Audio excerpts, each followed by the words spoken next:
Bienvenue au cours numéro 12. Là, on va poursuivre la conversation sur la conservation de l'énergie. On va aussi revenir sur les notions de travail qu'on va inclure dans les problèmes avec la conservation de l'énergie. Au dernier cours, ce qu'on a vu, c'est les forces conservatives.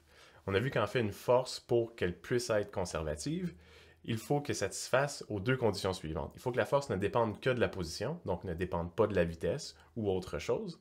Et il faut aussi que le travail qui est fait par cette force-là, entre deux points, soit indépendant du chemin qui soit pris. On se souvient de l'exemple de la montagne, peu importe le chemin que je prends pour passer de la base de la montagne au sommet de la montagne, il faut que le travail que j'ai fait soit exactement le même. On avait aussi vu que si je monte la montagne et je redescends la montagne, il faut que le travail total fait sur le chemin fermé soit nul. Okay? Et puis, on avait vu que si une force respecte ces deux conditions-là, on peut définir une fonction de potentiel, comme on voit ici, qui, qui est en fait la dérivée de la position d'une fonction d'énergie qui va nous donner la force. Okay. Ici, la présence du signe moins est simplement pour donner une orientation à la force, pour que la force pointe dans la bonne direction. Et on a vu qu'au dernier cours, on pouvait, dans ce cas-ci, trouver la fonction d'énergie potentielle de cette façon-là. Donc, on a l'énergie potentielle UG qui est égale à mgy dans le cas de l'énergie potentielle gravitationnelle. Et on avait aussi dérivé l'équation pour l'énergie potentielle d'un ressort.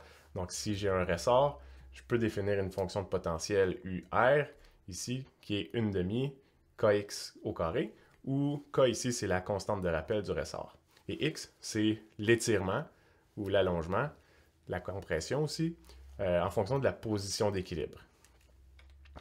Et on avait aussi discuté de la conservation de l'énergie mécanique. Donc, on peut définir l'énergie mécanique E, qui est la somme de l'énergie cinétique et la somme de l'énergie potentielle. Et on a vu que ça, c'est une constante qui ne varie pas dans le temps. Donc, si on connaît l'énergie d'un système dans ses conditions initiales, on sait que s'il n'y a pas de perte d'énergie, l'énergie va être conservée et va être constante tout au long. Donc, si plus tard, mon système a transféré de l'énergie cinétique en énergie potentielle, par exemple en montant une montagne, ben, dans ce cas-ci, je sais que la valeur de l'énergie va rester la même. Donc, je peux trouver, par exemple, de combien a changé l'énergie cinétique et a été transférée en énergie potentielle. On va faire un petit exemple ici, un exemple qui est un peu plus corsé. C'est l'histoire d'un enfant qui va glisser sur un igloo hémisphérique qui est verglacé, donc sans frottement. Cet igloo-là a un rayon R. On ne donne pas la valeur. Il part du sommet avec une vitesse qu'on va dire à peu près négligeable. On sait que s'il y avait une vitesse nulle, il ne bougerait juste pas. Okay? Donc on imagine qu'il y a une vitesse qui est très proche de zéro, juste assez pour qu'il commence à glisser. Et on peut relier une droite, ici, de la base de l'igloo jusqu'à notre enfant. Donc une droite qui est parfaitement verticale.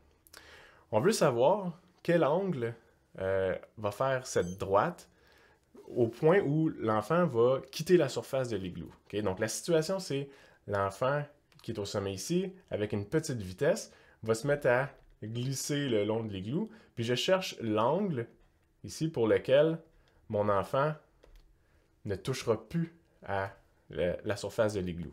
Okay? Donc comment on peut résoudre ce problème-là en utilisant la conservation de l'énergie? Donc ici, ce qu'on cherche, c'est l'angle θ pour lequel l'enfant va quitter la surface. On peut regarder l'énergie qu'il y a initialement, puis on peut regarder aussi l'énergie qu'il y a au point où il va quitter la surface. Okay? Et on va discuter du critère physique qui fait en sorte que l'enfant ne touche plus à la surface, ou du moins n'applique plus de force sur la surface. Donc, si on regarde la conservation de l'énergie, je sais que l'énergie initiale ici, ben, c'est l'énergie mécanique, donc il va avoir l'énergie cinétique, KI, plus l'énergie potentielle. Ici, on n'a pas de ressort, donc la seule fonction d'énergie potentielle qu'on va avoir, ça va être l'énergie potentielle gravitationnelle. Donc, je peux réécrire ça ici comme l'énergie cinétique initiale. Si on a dit que l'enfant part avec une vitesse qui est très très proche de zéro, ça veut dire que ce terme-ci vaut zéro, et la seule chose qui me reste, c'est l'énergie potentielle, qui est mg H1. Okay? Donc, on va dire ici la hauteur initiale de mon enfant. Je vais appeler ça H1. Et en fait, ça correspond, si mon igloo a un rayon R, ça correspond exactement à R. Donc, je vais avoir mg fois R. Maintenant, l'énergie finale, je m'intéresse à quand l'enfant se trouve à cette position-ci. Donc, je vais me faire un petit système d'axes, comme ça. Puis, je vais... Oh, non. On va être astucieux, puis on va prévoir pour le futur. Je vais mettre mon axe vers l'intérieur comme ça. Je vais dire ça, c'est mon axe des X. Et ça, c'est mon axe des Y. Donc, pour l'énergie mécanique finale, ce que je vais avoir, bien, évidemment, mon enfant va avoir gagné de la vitesse en glissant le long de l'igloo. Donc, je vais avoir l'énergie cinétique et je vais aussi avoir une énergie potentielle, comme je me trouve à cette hauteur-ci, que je vais appeler H2. Okay. Bon, H2, on est capable de la relier quand même si je peux la relier à l'angle qui est défini θ ici. Donc, si j'ai mon hypoténuse ici qui vaut R, je cherche la hauteur H2 qui représente cette hauteur-ci. Okay, ça correspond au côté adjacent à mon angle, donc ça, on va utiliser le cosinus.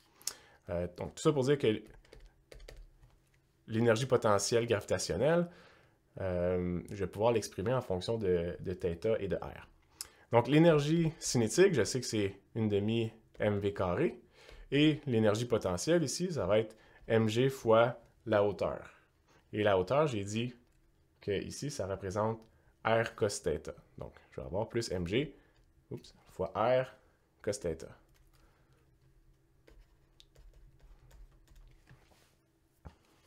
OK. Donc là, on a fait énergie initiale, énergie finale. On sait que l'énergie ici est conservée.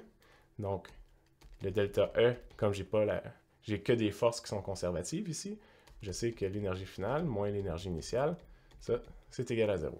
Et c'est ce qu'on appelle le principe de conservation d'énergie. Autrement dit, énergie initiale qui est égale à énergie finale. Donc, je peux réécrire ça ici comme mgr. Oh, non, je vais commencer par l'énergie finale qui est égale à l'énergie initiale. Donc, je vais écrire 1/2 mv carré plus mgr cos θ qui est égal à mgr. Donc ça va être ma première équation. Okay? Je rappelle que ce qu'on cherche, c'est l'angle θ. Mais dans cette équation-ci, j'ai plusieurs inconnus. Il y a θ que je ne connais pas, il y a R qui n'est pas donné, le rayon de mon igloo, et il y a la vitesse à laquelle la vitesse que l'enfant va avoir au point où il va quitter la surface, c'est-à-dire à l'angle θ. Donc j'ai 3 inconnus ici. Bon, comment je peux faire pour résoudre ce système d'équations-là? Si à date, j'ai juste une équation, mais j'ai 3 inconnus. Donc, on va réfléchir ensemble. Okay? Réfléchissons. Je vous laisse le temps de réfléchir. Bon, il y a 2 choses qu'on peut remarquer. Première chose, c'est qu'on est dans un mouvement circulaire ici. Okay? La physique est partout. Okay? Toutes les notions qu'on a vues, ils vont revenir un peu partout, ils vont s'immiscer dans les problèmes. Donc, ce que j'ai en réalité ici, c'est un mouvement circulaire qui n'est pas uniforme, étant donné que la vitesse de l'enfant va augmenter. Mais ce que j'ai, c'est un mouvement qui est circulaire. Donc, c'est pour cette raison-là que j'ai orienté mon axe des X vers l'intérieur ici, étant donné que comme j'ai un mouvement circulaire, je vais avoir une accélération centripète. Donc, première chose qu'on remarque, c'est qu'on a un mouvement circulaire.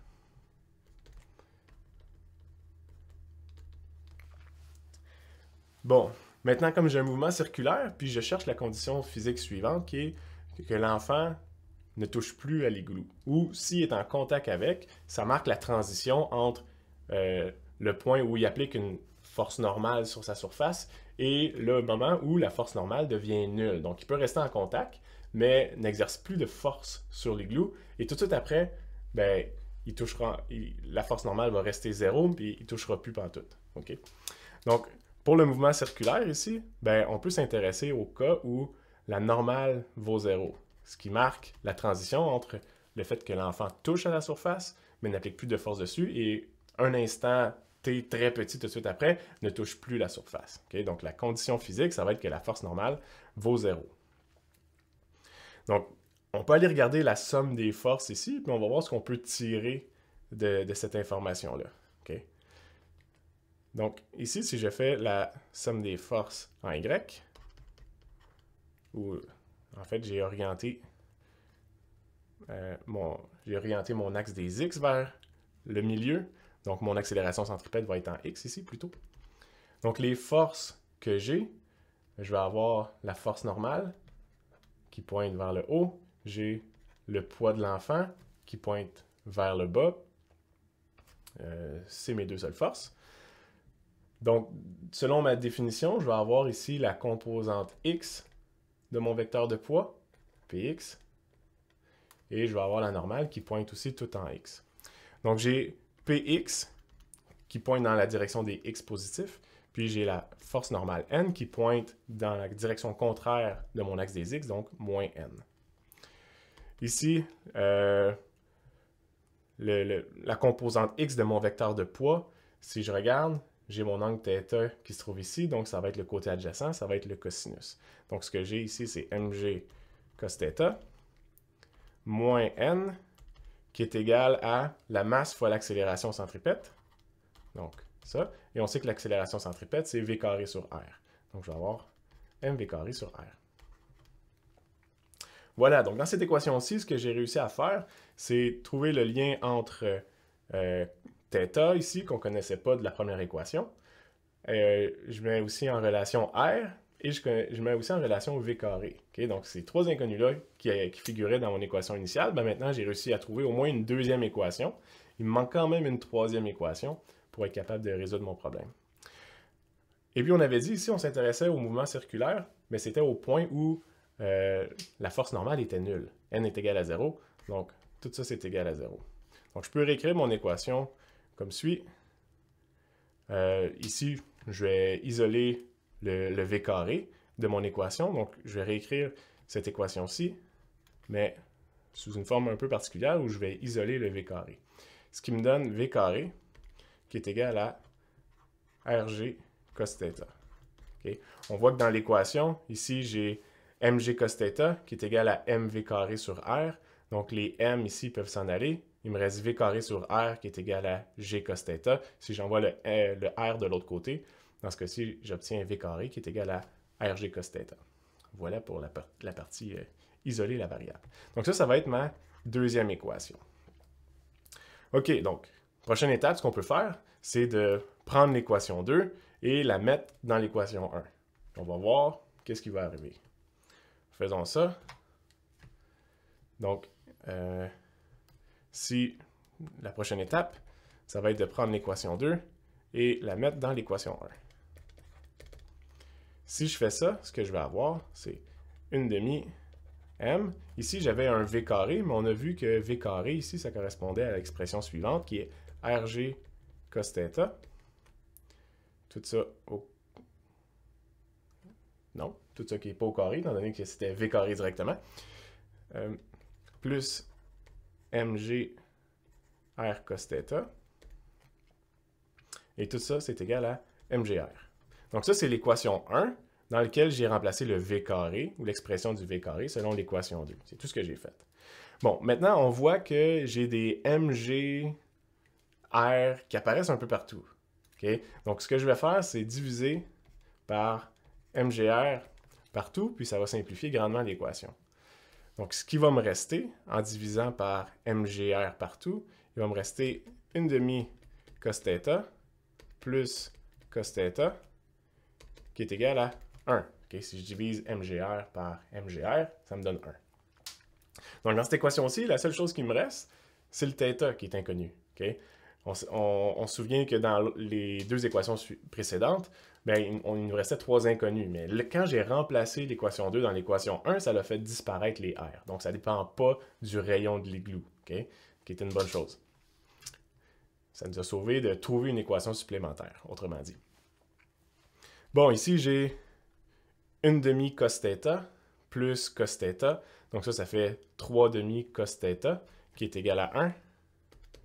Ou ce que je peux écrire, c'est cos θ qui est égal à 2/3. Okay?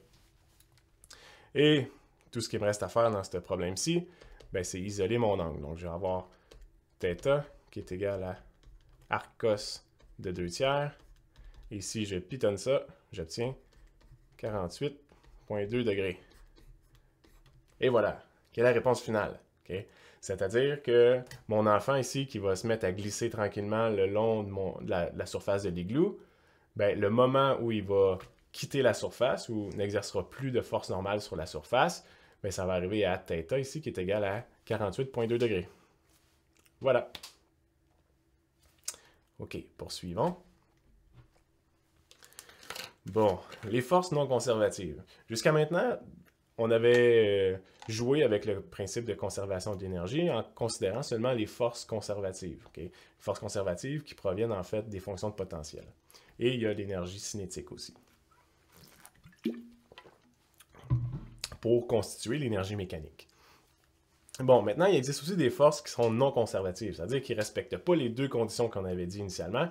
Donc, soit qu'elles ne dépendent pas juste de la position, donc c'est quelque chose qui pourrait dépendre de la vitesse, par exemple, ou que le travail qui est fait sur une boucle fermée n'est pas nul. On va voir un exemple de ça. Et, petite tranche de vie, en fait, les forces conservatives ont été une source de grande déception durant mon adolescence. J'aimais beaucoup le skateboard, mais j'avais pas les moyens de m'acheter une bonne planche avec un roulement à billes. Ma paye de livreur de journaux était insuffisante, puis j'ai dû m'acheter le skateboard le plus abordable possible. N'empêche, je me suis pointé au skatepark avec, et je suis allé dans une structure similaire qu'on appelle une demi-lune. Je suis monté au sommet de la demi-lune, et sous le regard attentif des spectateurs, je me suis délancé. Et la descente s'est très bien passée. J'ai réussi à maintenir mon équilibre, mon honneur était sauf. La seule chose, c'est que, étant donné que j'avais pas une bonne planche, il y avait beaucoup de friction dans mes roues, et je me suis même pas rendu au sommet de l'autre côté que j'ai commencé à redescendre. Et un peu comme un pendule qui perd plutôt rapidement son énergie, ben en fait, je me suis retrouvé rapidement au sommet de la... pas au sommet, au milieu de la demi-lune avec aucune vitesse. Quelle humiliation. Okay. Vous savez, plus tard, il y a un psychologue qui m'a dit qu'on passait toute notre vie à essayer de réparer les traumas de notre enfance. Et c'est peut-être un peu pour ça que maintenant, je suis rendu prof de physique à l'université. À défaut d'être champion de skateboard, mon plan B, prof de physique à l'université. Et c'était au moins pour comprendre l'origine physique de cette humiliation-là. Donc les forces non conservatives sont présentes partout et souvent on essaye de les minimiser pour être sûr qu'on perde le moins d'énergie possible. Le but, c'est d'être le plus efficace énergétiquement. Okay? Donc, les forces non conservatives ici, ben, ça peut représenter des forces comme la friction, la résistance de l'air, et c'est des forces dont le travail va dépendre du chemin. L'idée, c'est que si, par exemple, je subis de la friction sur un plus long trajet, je vais perdre davantage d'énergie. Donc, si, par exemple, je pars d'un point A et je me rends à un point B ici, ben, si je prends ce long chemin-là, je vais subir plus de friction, donc perdre plus d'énergie que si je prends le chemin le plus rapide entre les deux. Donc, ce serait le chemin 1 versus le chemin 2. Donc, on voit que pour les forces non conservatives, le travail dépend du chemin qui est emprunté, étant donné que pour un chemin plus long, je vais perdre plus d'énergie. Faisons un exemple de ça. OK? Si, par exemple, ici, j'ai une masse qui va monter le long d'un plan incliné, dont il y a du frottement, puis je m'intéresse à savoir quel est le travail qui est effectué par la force de frottement. Puis ensuite, le bloc, je le redescends exactement à sa position initiale. Il va encore avoir un travail qui est fait par la force de frottement, puis je veux savoir quel va être le travail sur la trajectoire fermée. Donc, je pars d'un point A, je monte à un point B, et ensuite je reviens à mon point A. Si j'avais une force conservative, le travail ici serait nul, okay? Étant donné que c'est un chemin fermé. Maintenant, on va voir ce qui va arriver avec le cas du travail qui est fait par le frottement. Pardon. Donc, si je m'intéresse au travail qui est fait par le frottement, ici, ben, ça va être le travail qui est fait par le frottement durant la montée, plus le travail qui est fait durant la descente, donc WFM plus WFD. Le travail qui est fait durant la montée ici, ben, on voit que je vais parcourir un déplacement S qui pointe vers le haut et le frottement, nécessairement, pointe dans la direction inverse de mon déplacement, donc va pointer vers l'arrière, ici. Okay? J'ai un angle de 180 degrés entre les deux, donc ce que ça me donne, c'est moins le module de la force de frottement, fois le déplacement S. Pardon. Maintenant, quand je suis rendu au sommet et que ma masse redescend le long de la plante, ben, encore une fois, la force de frottement pointe vers l'arrière, ici, et mon déplacement pointe vers le bas de la pente. Donc, j'ai encore un angle de 180 degrés. Et je vais avoir la même expression, moins Fs. Donc ça me donne moins 2 Fs, qui est le travail total fait par la force de frottement dans un chemin fermé. Et ça, l'important, c'est de réaliser que c'est différent de zéro, donc ce n'est pas une force qui est conservative. Okay? Donc, ce n'est pas une force conservative, et on ne peut pas associer aux forces de frottement ou aux forces de résistance une fonction d'énergie potentielle comme on l'avait fait pour la gravité et pour le ressort. Donc, dans ce cas-ci, quel est le lien entre la conservation de l'énergie mécanique en présence de forces non conservatives? Donc, si j'ai des forces qui sont non conservatives, le travail net, c'est plus simplement donné par la variation d'une fonction d'énergie potentielle. Il va falloir additionner à ça la contribution du travail non conservatif. Donc, je vais avoir ici le travail conservatif fait par les forces conservatives, plus le travail qui est fait par les forces non conservatives. Okay? Que je peux dire, bon ben, j'ai comme avant, le travail ici WC qui est fait par les forces conservatives, ben, ça va être la variation de la fonction d'énergie potentielle, et je dois ajouter le terme ici non conservatif. Okay? Donc, la conservation de l'énergie, elle va prendre une forme un peu différente. Donc, si j'ai la variation de l'énergie, qui est l'énergie finale moins l'énergie initiale, mais ici, ça ne sera plus égal à 0, étant donné que je vais avoir perdu de l'énergie ou gagné de l'énergie, tout dépendant du signe du travail non conservatif. Mais tout ça, ça va être égal au travail non conservatif, ou la somme des travaux qui sont non conservatifs. Autrement dit, l'énergie mécanique totale, maintenant, c'est plus quelque chose qui est nécessairement constant. S'il y a des forces non conservatives, ça peut augmenter ou diminuer en présence de forces non conservatives. Ça va augmenter dans le cas où, par exemple, on a de l'énergie chimique. Donc, on ne peut pas toujours associer une énergie potentielle à l'énergie chimique. Donc, si, par exemple, j'ai à l'intérieur de mon moteur de l'essence que je transforme d'énergie chimique en énergie cinétique pour faire bouger un piston, par exemple. Dans ce cas-ci, mon énergie mécanique totale va augmenter puisque la vitesse de la voiture va augmenter. Ou dans le cas des forces non conservatives qui proviennent de forces de frottement, bien, je vais toujours perdre de l'énergie mécanique, okay? Parce que je vais perdre de l'énergie sous forme de frottement qui est éventuellement transférée sous forme de chaleur. OK, on va faire un petit exemple de force non conservative.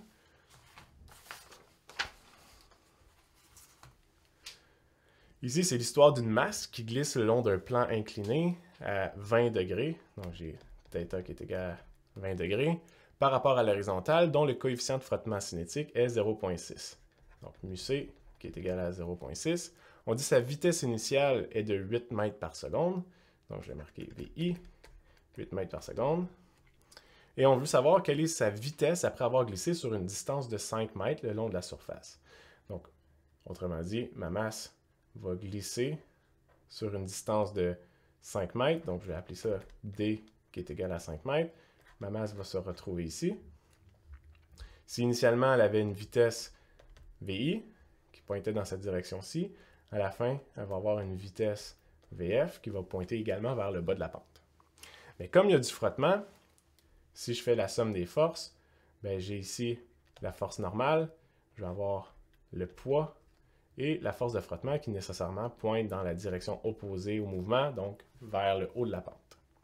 Voilà, j'ai fait mon schéma avec les informations importantes et le diagramme de force. On peut commencer. Ici, on va résoudre ce problème-là en utilisant la conservation de l'énergie, qui est une façon alternative. Traditionnellement, ce qu'on aurait pu faire, c'est la somme des forces en X et en Y. Regarder quelle est la force nette ou la force résultante. De ça, on aurait pu trouver avec la deuxième loi F qui est égale à ma, donc trouver l'accélération, puis savoir, après 5 mètres, en fonction de l'accélération qu'on a trouvée, quelle va être la vitesse finale. Okay? Ça a été la méthode traditionnelle. Maintenant, on va plutôt utiliser la conservation de l'énergie, mais ici, on a la présence d'une force qui est non conservative, qui est le frottement. Donc, on sait que ici le delta E, qui est l'énergie finale moins l'énergie initiale, ben, c'est égal à la somme des travaux non conservatifs. Et dans ce cas-ci, j'ai seulement le frottement, qui est la seule force non conservative. Et nous, ce qu'on cherche, c'est la vitesse finale VF. Donc, on cherche VF en sachant que ici, l'énergie mécanique n'est pas conservée.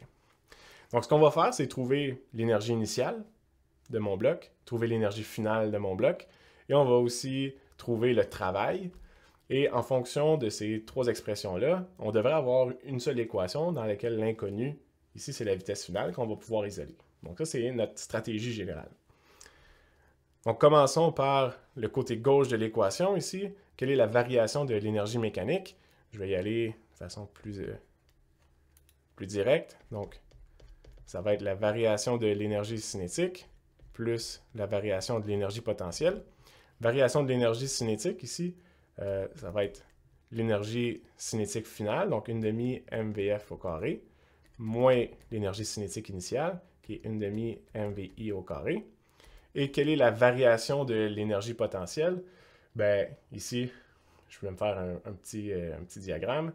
Si mon bloc descend d'une distance D sur un plan incliné, à un angle θ, moi, ce que je veux savoir pour l'énergie potentielle, la seule chose qui compte, c'est la variation de hauteur, le delta Y. Donc, ça correspond à mon delta Y ici. Donc, ça va être mg fois delta Y. Ou le delta Y, ici, si je regarde mon petit triangle, le delta Y, c'est le côté opposé à mon angle. Donc, je peux réécrire le delta Y comme d sin θ. Et là, il y a une chose importante. Okay? Le delta Y, en réalité, il est négatif, étant donné que mon bloc descend. Donc, il faut que je remplace le plus ici par un moins, étant donné que je perds de l'énergie potentielle. Mon bloc part d'une certaine hauteur initiale, puis descend. Donc, mon énergie potentielle doit être négative. Ou la variation de l'énergie potentielle doit être négative. Donc ça me donne mon équation numéro 1. Ça me donne le côté gauche de l'équation. Maintenant, on va regarder le côté droit de l'équation où j'ai le travail qui est fait par la force de frottement. Donc, on va aller voir ici le travail qui est fait par la force de frottement. Je sais de façon générale, par la définition du travail, qui utilise le produit scalaire, la force de frottement vectorielle, fois le déplacement. Ici, on dit S, mais dans mon problème, ici, j'ai défini ça comme D. Donc, je vais juste mettre F fois le vecteur D de déplacement. Et ça, c'est égal à moins F fois D. Et on sait que le module de la force de frottement, c'est mu fois la force normale. Donc, je vais avoir moins mu C fois la force normale fois D. Bon, maintenant, on se rend compte que la force normale, ici, on n'a pas son expression. Il va falloir la trouver. Donc, on va aller voir ce qui se passe en Y. Si j'écris ça ici, la somme des forces en Y. Ici, je vais définir mon axe Y comme ça vers le haut. Donc, j'ai plus la normale, moins la composante Y de mon vecteur de poids, ici, qui représente le côté adjacent à mon angle. Si je trace ça, ici, donc je vais avoir moins mg cos θ. Et ça, c'est égal à 0. Il n'y a aucune accélération en Y. Donc, je sais que ma normale, c'est mg cos θ. OK, donc je peux remplacer ça dans cette équation-ci. Je vais avoir moins mu c mg d cos θ. Et ça va être mon équation numéro 2. Bon, d'après le principe de conservation de l'énergie, okay, j'ai trouvé mon équation 1 qui me donne le delta E. J'ai trouvé mon équation 2 qui me donne le WF. Ben, dans ce cas-ci, je sais que comme delta E, c'est égal à WF, ben, je peux simplement dire l'équation 1 qui est égale à l'équation 2. Et si je fais ça, je vais avoir 1/2 MVF au carré, moins 1/2 MVI au carré, moins mg d sin θ. Et ça, c'est égal à l'équation 2, moins mu c mgd cos θ. OK. Donc ça, c'est ma grosse équation. Puis si on regarde, dans cette équation-ci, La seule chose que je ne connais pas, c'est la vitesse finale. Il y a VF qu'on cherche. VI, on connaît, c'est 8 mètres par seconde. La masse, est-ce qu'on le donnait la masse? On ne donnait pas la masse. OK, bon, peut-être une deuxième inconnue. La distance D, on sait que c'est 5 mètres. Θ, c'est égal à 20 degrés, pardon.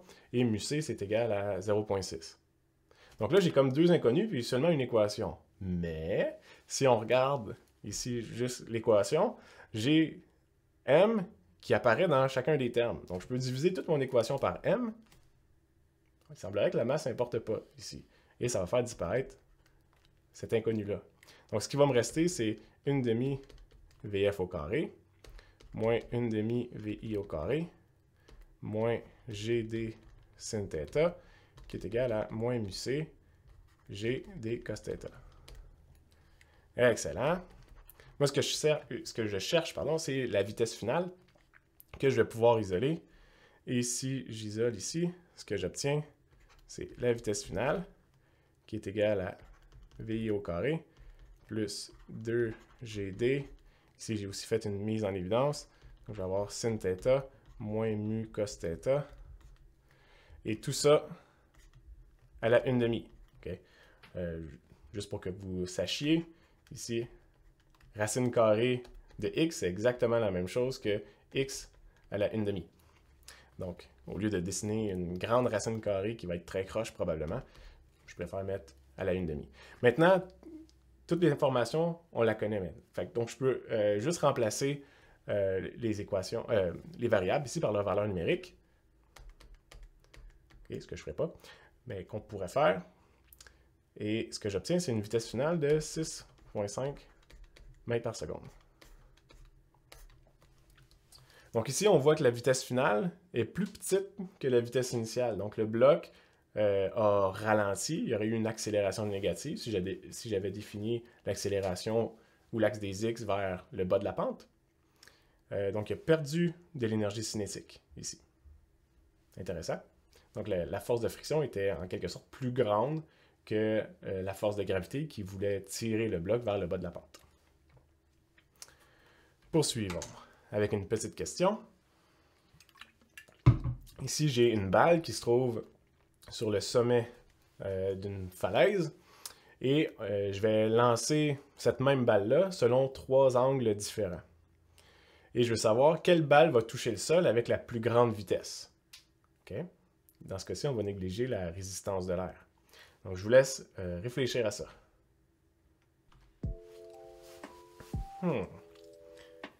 Est-ce la balle A, la balle B, la balle C qui va avoir la plus grande vitesse?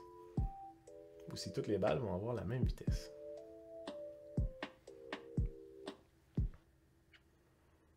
OK, vous l'avez réfléchi. Donc, comment on peut réfléchir ce problème-là en fonction de la conservation de l'énergie? Bien, si initialement, j'ai une énergie qui est l'énergie cinétique plus l'énergie potentielle. Donc, initialement, je lance les 3 balles avec la même vitesse initiale. Donc, je vais avoir la même énergie cinétique. Et je lance les 3 balles de la même hauteur, donc je vais avoir la même énergie potentielle. Donc, les 3 balles ont exactement la même énergie initiale, énergie mécanique initiale. Comme je sais ici qu'il n'y a pas de résistance d'air ou de présence de force non conservative, je sais que l'énergie finale, ça va être égal à l'énergie initiale. Donc, les 3 vont avoir exactement la même énergie finale aussi. Et l'énergie finale, bien, ça va être l'énergie cinétique plus l'énergie potentielle finale. Les 3 balles arrivent au sol, donc nécessairement vont avoir la même énergie potentielle UF, ce qui veut dire que, comme l'énergie est conservée, il faut que les 3 balles aient exactement la même énergie cinétique. Et si les 3 balles ont la même énergie cinétique finale, ça veut dire qu'elles ont la même vitesse. Donc la réponse ici, c'est D. Maintenant, qu'est-ce qui arrive si on ne néglige pas la résistance de l'air? Okay? On a vu que maintenant, s'il y a la présence d'une force non conservative, ça va changer la conservation d'énergie, donc la variation de l'énergie, c'est égal au travail qui est non conservatif. Donc, si maintenant on ne néglige pas la résistance de l'air, il va y avoir de la friction, donc un travail non conservatif. Je vous laisse réfléchir. Qu'est-ce que ça change?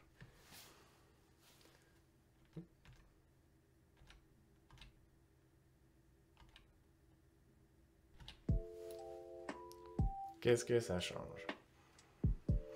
Présence de résistance d'air.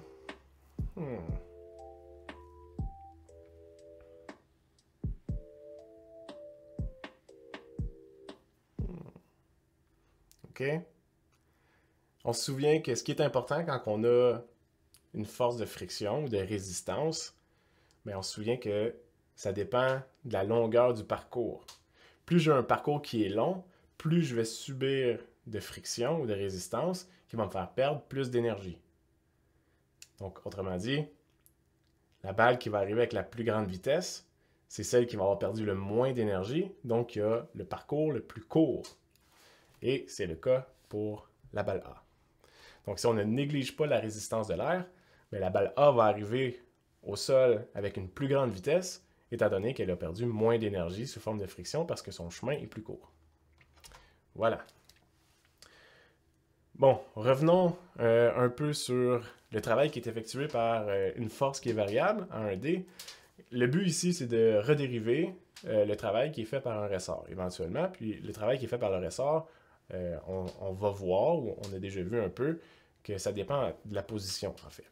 Donc, si j'ai ici une force qui est constante, en une dimension, et je sais que le travail, si je vais l'écrire en haut, le travail, c'est égal à l'intégrale de la force fois le déplacement des x, bien l'intégrale, on sait que ça représente l'air sous la courbe. Donc, si j'ai un graphique de la force en fonction de la position, je peux trouver l'air sous cette courbe-là, qui représente l'intégrale, et avoir une expression ou la valeur pour le travail qui a été fait. Donc, si j'ai ici une force qui est constante, donc le travail du point A au point B, ici, ça va être, c'est l'intégrale de f fois dx. Et si la force est constante, je peux la sortir de l'intégrale et appliquer ça ici. Donc, je vais écrire mes bornes du point XA au point XB.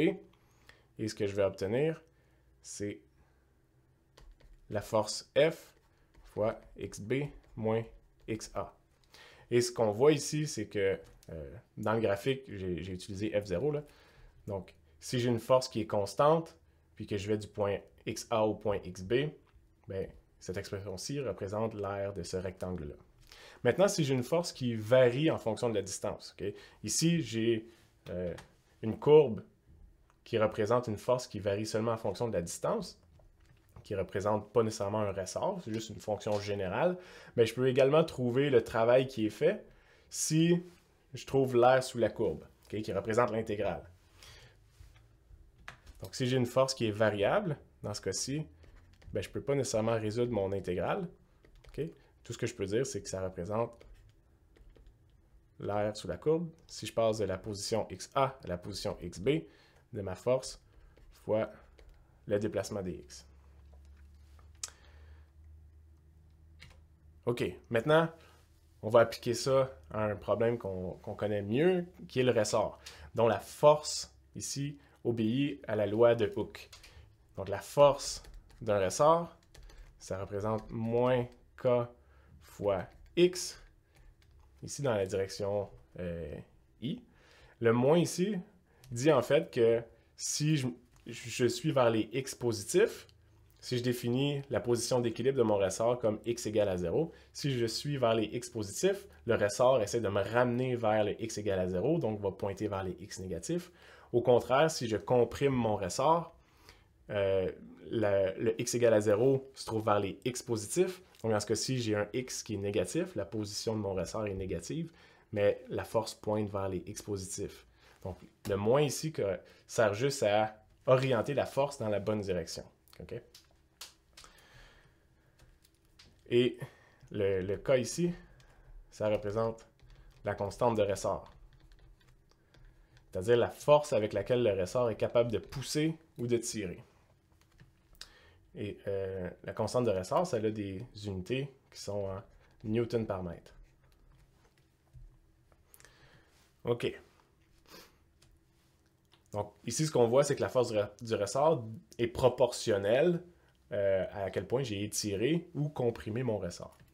Si on se souvient, tantôt, le travail qui est fait par une force, c'est l'intégrale de la force fois le déplacement.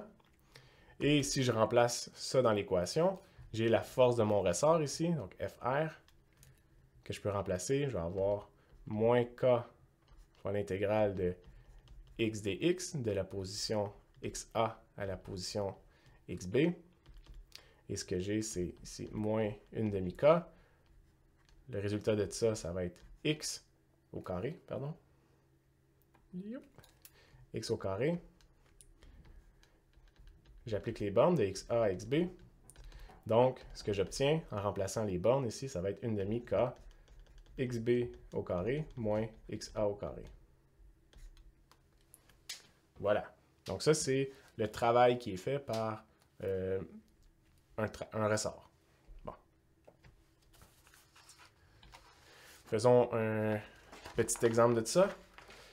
Ici, c'est l'histoire d'un bloc qui est accroché à l'extrémité d'un ressort idéal. Okay? Quand on parle d'un ressort idéal, c'est que partout, la loi de Hooke va être vraie. Donc, à toutes les positions, je vais avoir F qui est moins KX.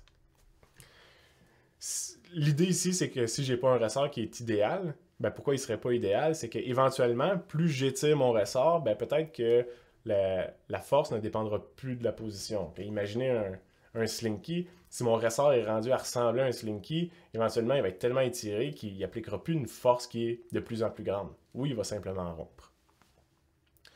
Donc, j'ai un bloc qui est attaché à un ressort sur une surface sans frottement.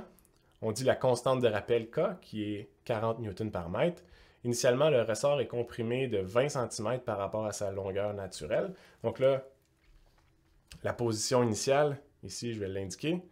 Okay? Si la position initiale, le ressort est comprimé de 20 cm, ça veut dire que s'il est comprimé, il se trouve avant sa position d'équilibre. Donc, initialement, il se trouve à moins 20 cm. On préfère toujours utiliser des mètres, donc ça va être moins 0,2 mètres. Et on nous dit que... OK. Quel est le travail effectué par le ressort sur le bloc si la masse se déplace de sorte que le ressort soit étiré de 10 cm? Donc, on nous dit que la position finale, ici, c'est égal à le ressort qui est étiré de 10 cm, donc qui est 10 cm après sa position d'équilibre. Donc, dans ce cas-là, ça va être plus 10 cm, qui est égal à 0,1 m. Et on nous dit que la constante de rappel, K, c'est égal à 40 newtons par mètre. Voilà, donc là, on cherche le travail. Donc, le travail qui est fait par le ressort, si il passe initialement d'une position de moins 0,2 m à être comprimé de 0,2 m jusqu'à être étiré de 0,1 m, ben, ici, je peux utiliser simplement l'équation. Ça va être moins 1 demi-K, la position finale au carré, moins la position initiale au carré. Donc, ça fait 1 demi fois K. Ici, on va remplacer les valeurs. Donc, je vais avoir moins 1 demi fois 40 fois la position finale, qui est 0,1 au carré, moins la position initiale, qui est moins 0,2 au carré. Et ça me donne plus 0,6 joules. Pourquoi ça me donne quelque chose qui est positif? Si ici j'ai un moins, ben c'est parce que la position initiale ici est plus grande quand je la mets au carré, ou la valeur absolue de la position initiale est plus grande que la valeur absolue de la position finale. Okay? Une façon alternative de résoudre ce problème-là, c'est ici on voit que j'ai un graphique qui me donne la force en fonction de la position. On sait que pour un ressort, ici je l'ai marqué en haut, la force en fonction de la position, c'est moins kx. Donc ça, c'est l'équation d'une droite qui passe par 0. Okay? Le plus b ici est égal à 0. Et le moins k, ça correspond à la pente. Donc j'ai une droite dont la pente est négative, de valeur k, qui descend comme ça. Et je peux définir ici la position initiale qui est moins 0,2 et la position finale qui est plus 0,1. Et si je trace ma droite, je peux calculer l'air sous la courbe. Donc, j'aurais pu également dire que le travail qui est fait par le ressort, en analysant seulement le graphique, bien, ça aurait été l'air sous la courbe, ici qui était WI, plus la deuxième partie, qui est WII. Ici, cette partie-là aurait été négative parce que l'air sous la courbe, ici, on voit qu'on est sous les Y positifs. Donc, le WI ici aurait été négatif et le WI ici est plus grand que 0. Okay? Donc, si j'additionne cette partie-là d'air qui est positive avec cette petite partie d'air qui est négative, j'obtiens quelque chose de positif au final. Voilà. Maintenant, question de compréhension. J'ai un fusil qui marche à ressort, qui lance des balles avec une vitesse de lancement de 3 mètres par seconde. Si je comprime le ressort 2 fois plus, quelle va être la nouvelle vitesse de lancement? Okay, donc j'ai un fusil, je comprime, ça fait en sorte que ça lance avec une vitesse de 3 mètres par seconde. Maintenant, si j'arrive à comprimer le ressort 2 fois plus, quelle va être la vitesse de lancement? Je vous laisse. Ah, j'étais parti. Désolé. Donc voilà, je vous laisse y réfléchir.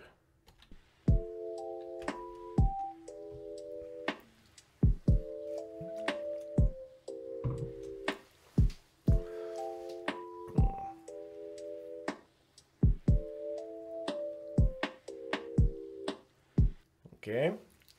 Bon, mais ce qu'on peut faire ici, l'idée c'est de dire, bon, si je comprime d'une distance delta x, 1, j'obtiens une vitesse de lancement V1. Okay, je ne mettrai pas VI, je vais mettre juste V1. Maintenant, si je comprime d'une distance delta x2, donc je le comprime 2 fois plus, de sorte que delta x2 c'est égal à 2 delta x1, quelle va être la nouvelle vitesse? Okay, c'est une façon de l'écrire. Bon, par conservation d'énergie, ici, il n'y a pas de force non conservative, il n'y a pas de frottement. Donc, je peux dire que l'énergie du ressort, ça va être égal à l'énergie cinétique après. Donc, ça va être vrai pour le cas 1 et pour le cas 2. Donc, j'ai ici une demi K ici qui est l'énergie du ressort, donc une demi K delta x1 au carré, qui est égal à une demi mv1 au carré. Et pour le cas numéro 2, quand je comprime le ressort 2 fois plus, ce que je vais avoir, c'est une demi K delta x2 au carré, qui est égal à une demi mv2 au carré. Et on a dit que le delta x2 ici, ça correspond à 2 fois delta x1. Donc ce que je peux écrire, c'est une demi mv2 au carré, qui est égal à une demi K delta x2, mais qui correspond à 2 delta x1 au carré. Ça me donne 4 fois, à cause du 2 qui devient au carré, ça me donne 4 fois une demi K delta x1 au carré. Et ça me donne 4 fois. Ça, ici, on reconnaît l'expression. C'est l'énergie cinétique qui est cachée. Donc, une demi mv1 au carré. Donc, si je prends les deux extrémités de mon équation ici, je vais avoir une demi mv2 carré qui est égal à 4 fois une demi mv1 carré. Si j'enlève les m sur 2, ce que je vais avoir, c'est v2 carré qui est égal à 4 fois v1 carré. Donc, si je prends la racine, je vais avoir v2 qui est égal à 2 fois v1.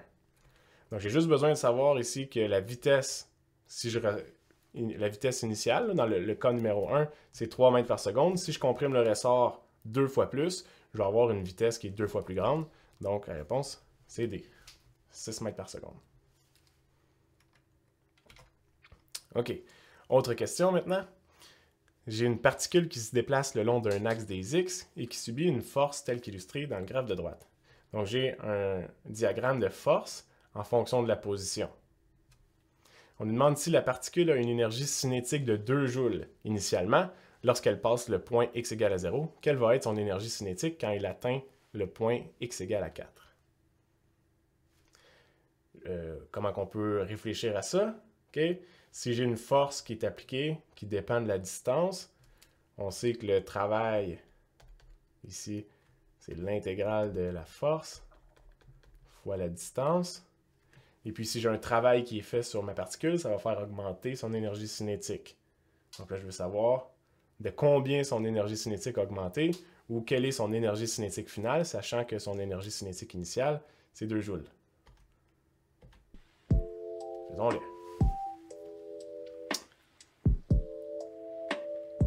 Comment qu'on peut faire ça?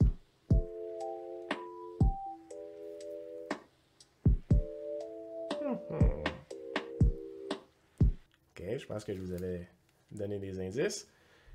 Ici, l'intégrale du travail, si je le fais, ben, ça représente juste l'aire sous la courbe.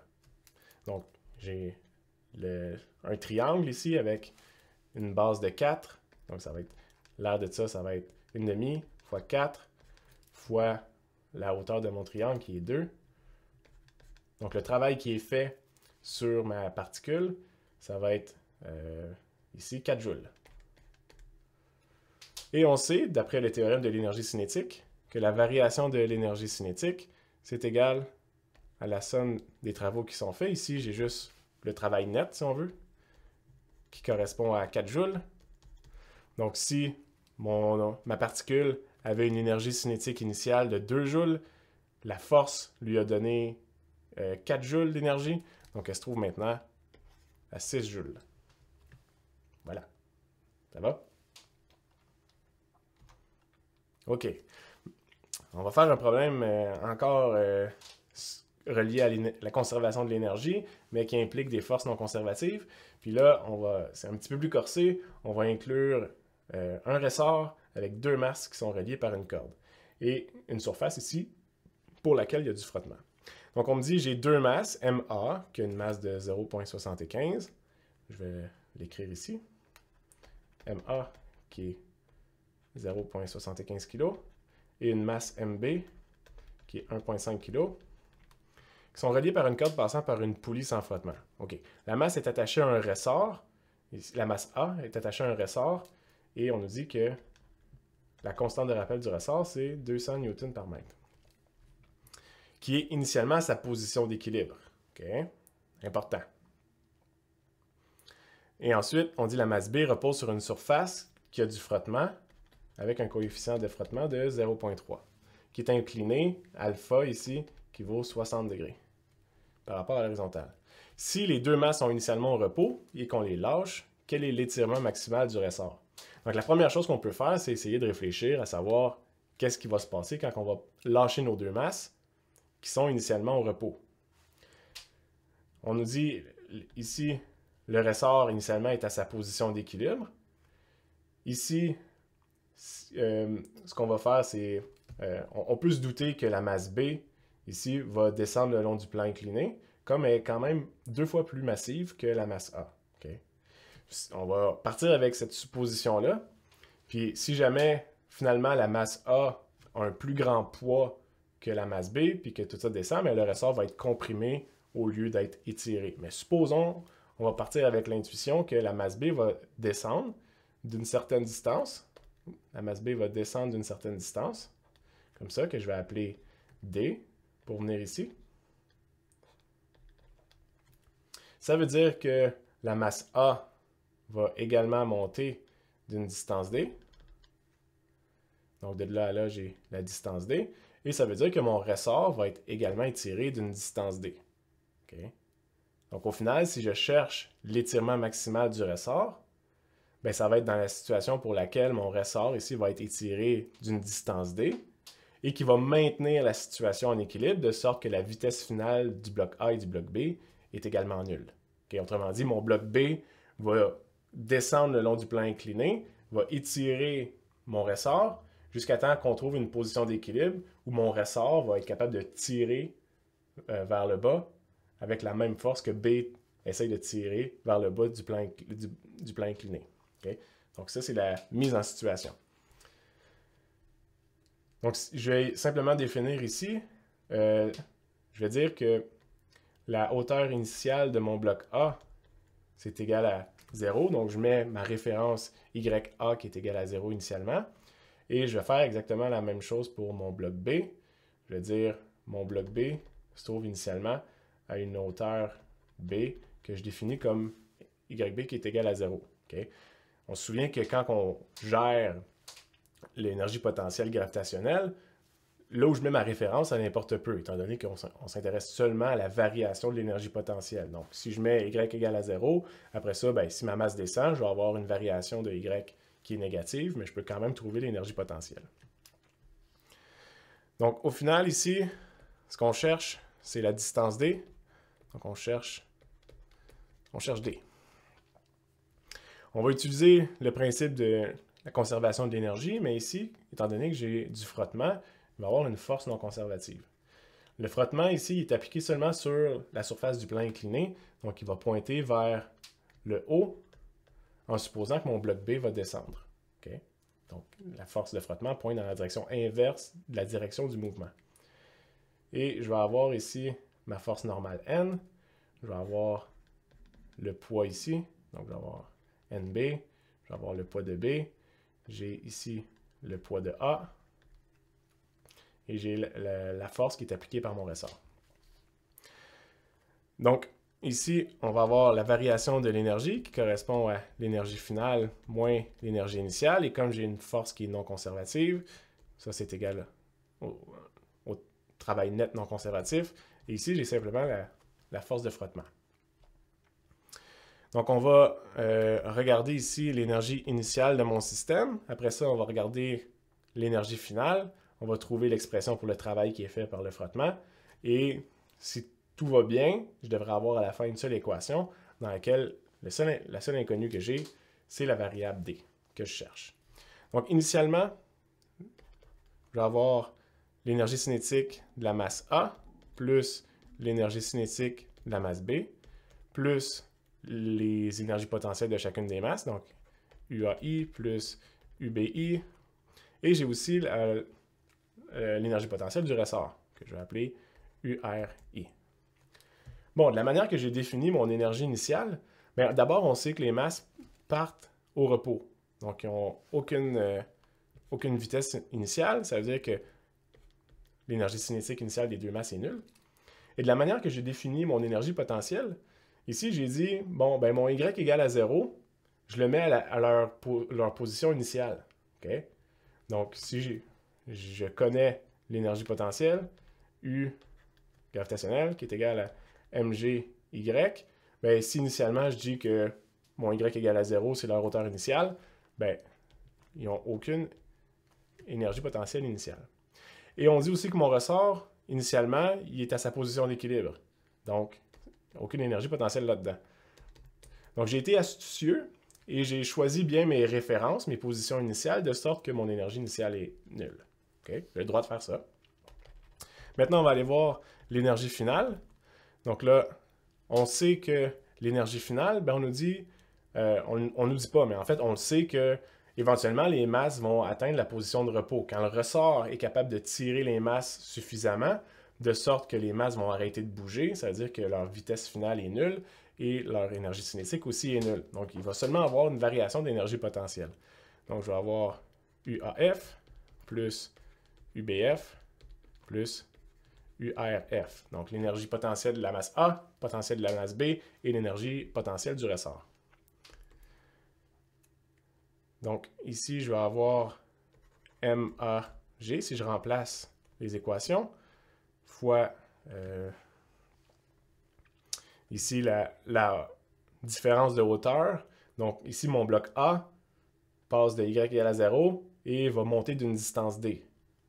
Donc, sa nouvelle hauteur, c'est D. Maintenant, pour le bloc B, ce que je vais avoir, bien, s'il descend d'une distance D le long du plan incliné, quelle est sa variation de hauteur? Je peux dessiner ça. Ici, j'ai D. Je vais avoir ici sa variation de hauteur delta Y. Ici, j'ai un angle alpha de 60 degrés. Donc, la variation de hauteur, ça va être D fois sin θ, étant donné que le delta Y, c'est le côté opposé. Mais ma masse, elle descend, donc il faut que l'énergie potentielle diminue. Si initialement, j'avais dit que l'énergie potentielle était 0, il faut que j'écrive moins MB G fois le delta Y, qui est D sin alpha. OK. Et maintenant, il me reste l'énergie potentielle du ressort. on sait que le ressort ici part de sa position d'équilibre, va être étiré. Donc, la distance ici est positive. Ça va être une distance D. Donc, selon l'équation, je vais avoir 1/2 K fois D carré. OK. Donc, dans cette équation-ci, on a trouvé l'énergie initiale, l'énergie finale. Il nous reste à trouver le travail qui est fait par le frottement. Donc, le travail qui est fait par le frottement, ici, ça va être le vecteur de la force de frottement fois le déplacement que j'ai appelé D. Et ça va être moins F fois D. Et on sait que le module de la force de frottement, c'est mu fois la normale. Donc, j'ai moins mu C N fois D. Bon, là, on va retourner regarder ce qui se passe, étant donné qu'on n'a pas l'expression pour la force normale. Okay? On peut la trouver ici en faisant la somme des forces en Y. Donc, j'ai la force normale de B, j'ai son poids, et rendu là, on devrait être relativement à l'aise de savoir que ça correspond à... ici, je vais avoir le côté adjacent, donc ça va être le cosinus. Okay? Donc, je peux remplacer ça comme mu C fois la force normale qui est mg cos alpha fois D. Voilà, donc ça c'est le travail qui est fait par la force de frottement. Donc je peux remplacer ça dans mon équation. Okay? J'ai mon delta E qui est égal à mon travail. Donc on est rendu à... On va essayer de trouver la valeur de D. Trouvons D. OK, donc mon énergie initiale ici c'est 0. Donc, énergie finale, donc si je fais mon delta E, EF moins EI, ça va me donner MAGD moins MBGD sin alpha plus 1/2 KD carré. Ça, c'est mon énergie finale, moins mon énergie initiale qui est nulle. Et tout ça, c'est égal au travail qui est fait par le frottement. Donc, moins mu C MGD cos alpha. Je suis rendu derrière moi, je vais m'enlever. Cos alpha. Dans cette expression-ci, on se rend compte que la seule chose qu'on ne connaît pas, c'est la variable D. Okay? Ici, MA, on connaît, les deux masses, on les connaît, G, on connaît, alpha, il est donné, la constante de ressort aussi est donnée. Donc, j'ai une équation, puis j'ai seulement un inconnu, qui est D. Donc, je vais pouvoir isoler D. On remarque ici que j'ai un terme, dans ce terme-ci, j'ai D. D apparaît dans chacun des termes. Okay? Donc, je peux diviser par D partout. Puis la seule place où il va me rester un D, c'est étant donné qu'ici, j'ai un D au carré. Si je divise par D, il va juste me rester un D.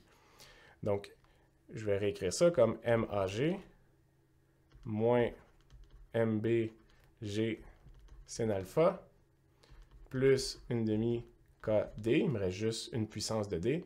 Ça, c'est égal à moins mu C, mg, le D s'est en allé, cos alpha. OK, donc j'ai mon D ici que je veux isoler. Donc ce que je vais faire, c'est envoyer les deux termes de l'autre côté. Il va me rester 1/2 KD. Et je vais diviser par K sur 2 des deux côtés, de sorte qu'il va me rester seulement D qui est égal à une expression. Et si on fait ça, si on isole la variable de D ici, j'obtiens 2G sur K MB sin θ. Je pense qu'il me manque un G ici. Ah non, le G, je l'ai mis en évidence, pardon. OK. Bon, j'ai essayé de faire les deux en parallèle. Donc, il me reste MB sin alpha moins MA moins mu C MB cos alpha. Et si je remplace les valeurs, comme je connais, je trouve une distance D de 0,0318 mètres qui est égale à 3,18 cm. OK. Donc, qu'est-ce que ça veut dire ici? On a trouvé la distance D. Ça veut dire que le bloc B, ici, va descendre de 3,18 cm le long de ce plan-là. En faisant ça, ça va faire monter la masse A de aussi 3 cm et étirer le ressort de 3 cm.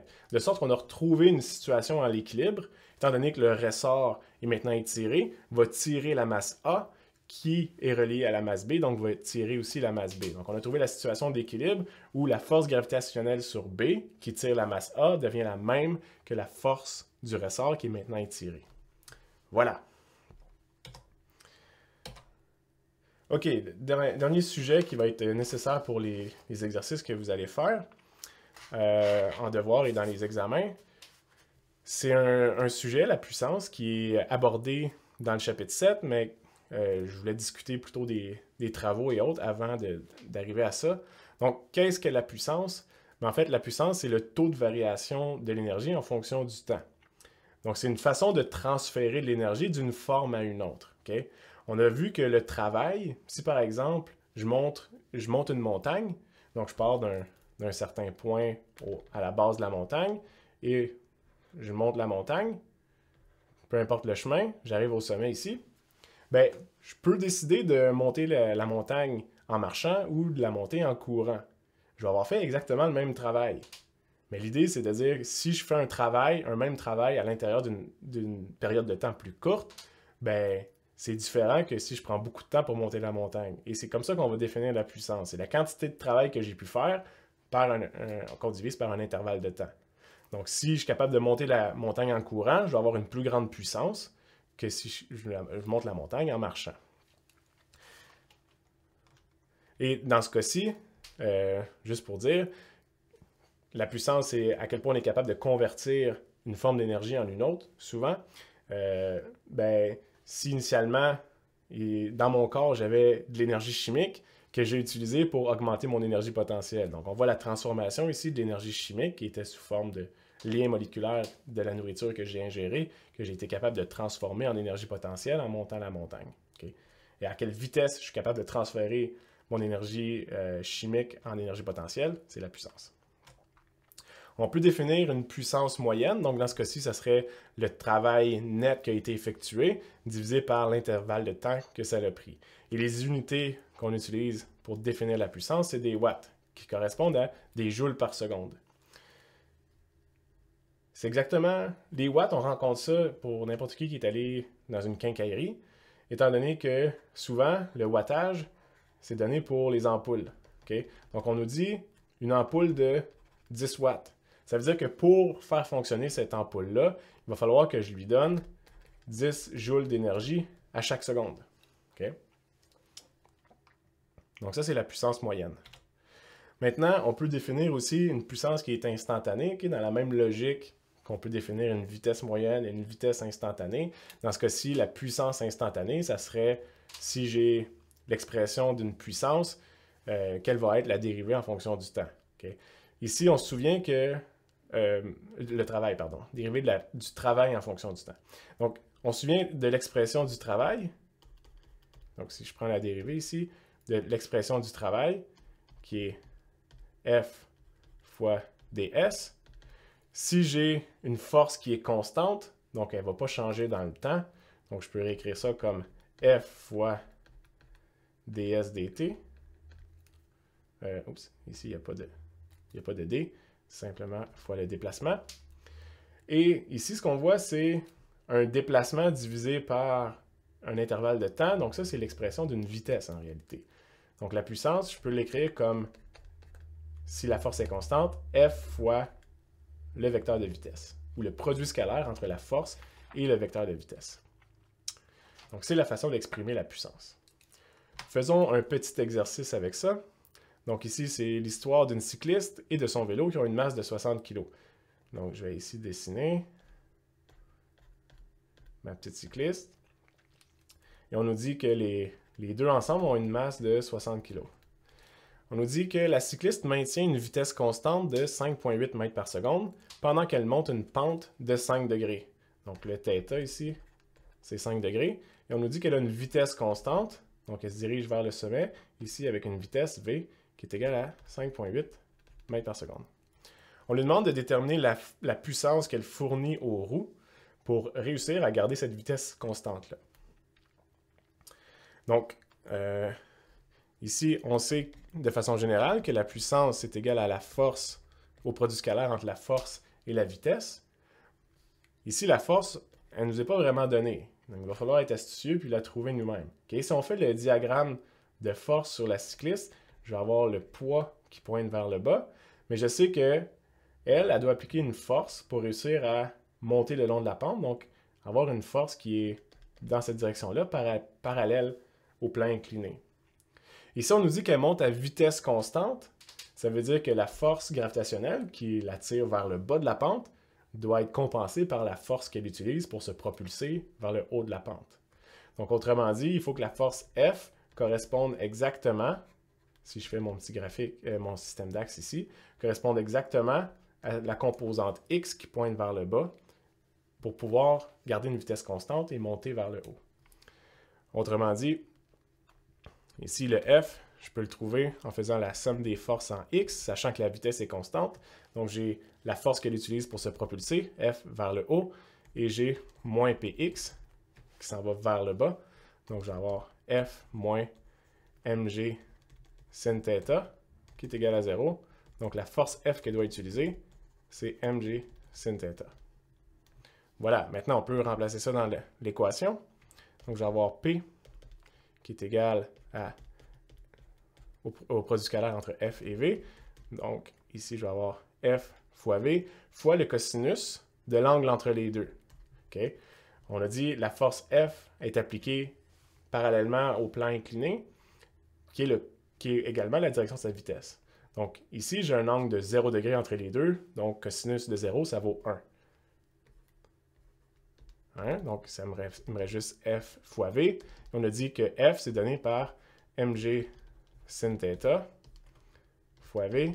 Et on peut remplacer maintenant. Donc, je vais avoir 60 kg fois 9,8 fois sin de 5 degrés fois sa vitesse qui est 5,8 mètres par seconde. Donc, si on fait ça, on trouve une puissance de 297 watts. Donc ça, c'est la quantité d'énergie. 200 des watts, c'est des joules par seconde. Donc c'est 297 joules par seconde qu'elle doit fournir pour avoir une vitesse constante de 5,8 mètres par seconde le long du plan incliné. Okay? Peut-être petit fait intéressant, on peut se demander maintenant, on connaît la quantité d'énergie qu'elle doit fournir pour réussir à se maintenir sur le plan incliné à vitesse constante. À quoi ça correspond? Okay? Donc, j'ai fait juste un petit calcul rapidement. Ce qu'on sait, c'est qu'elle brûle en termes d'énergie. Okay? Elle doit brûler 297 joules par seconde. Et on peut associer à toute la nourriture qu'on consomme des calories. Les calories, on peut les transformer sous forme de joules. Les deux, c'est des mesures d'énergie. Okay? Donc, une calorie, ça représente à peu près 4200 joules. Donc, combien de temps il doit rouler pour réussir à brûler une poutine, par exemple, qui contient 1200 calories? Donc, je pense que je vais vous laisser faire le calcul. Okay, si, par exemple, j'ai une poutine qui est à peu près 1200 calories, combien de temps doit-elle rouler? Combien de temps doit-elle rouler pour réussir à brûler sa poutine? Je vais vous laisser là-dessus. OK, on a quelques dernières questions de compréhension avant de clore le cours d'aujourd'hui. On a parlé de force conservative et de force non conservative. Ici, j'ai une erreur. On nous dit si la tension, en fait, la tension, c'est une force non conservative. Okay? On ne peut pas emmagasiner l'énergie de la tension dans une fonction de potentiel, donc c'est une force non conservative. Okay? Donc, si la tension est une force non conservative, pourquoi l'énergie mécanique est tout de même conservée dans un pendule? On avait vu que la variation de l'énergie, c'est égal au travail qui est fait par la force non conservative. Donc, si j'ai une force, ici la tension à l'intérieur, qui est une force non conservative, donc va produire un travail non conservatif, pourquoi le delta E ici est différent de 0? Je vous laisse réfléchir à ça.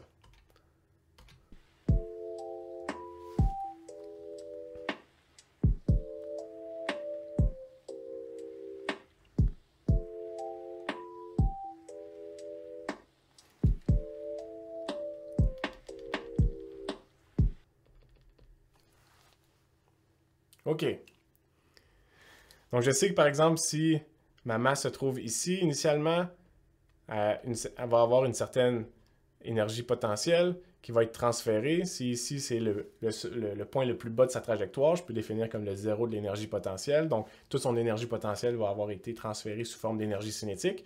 Et à mesure que la masse va remonter, ici, ben, va regagner, ici, elle va arriver à la même hauteur, va regagner son énergie potentielle et perdre son énergie cinétique. C'est la logique. Donc, pourquoi ici la tension, qui est une force non conservative, ne nie pas le fait que l'énergie mécanique va être conservée? Bien, on peut le voir de deux façons différentes. Bien, d'abord, le travail, si on se souvient bien, ce qu'on avait montré au dernier cours, ça va être la tension fois le déplacement. Et dans ce cas-ci, c'est le produit scalaire. Le déplacement ici est toujours perpendiculaire à la tension. Donc, le travail, en réalité, il est nul. Donc, comment ça se fait que le travail peut être nul ici? Ben, c'est simplement parce que le produit scalaire, ici, est nul. OK, deuxième exemple, qui est relié au premier. OK? Mais maintenant, pourquoi l'énergie mécanique est-elle conservée si on a deux masses qui sont reliées par une corde?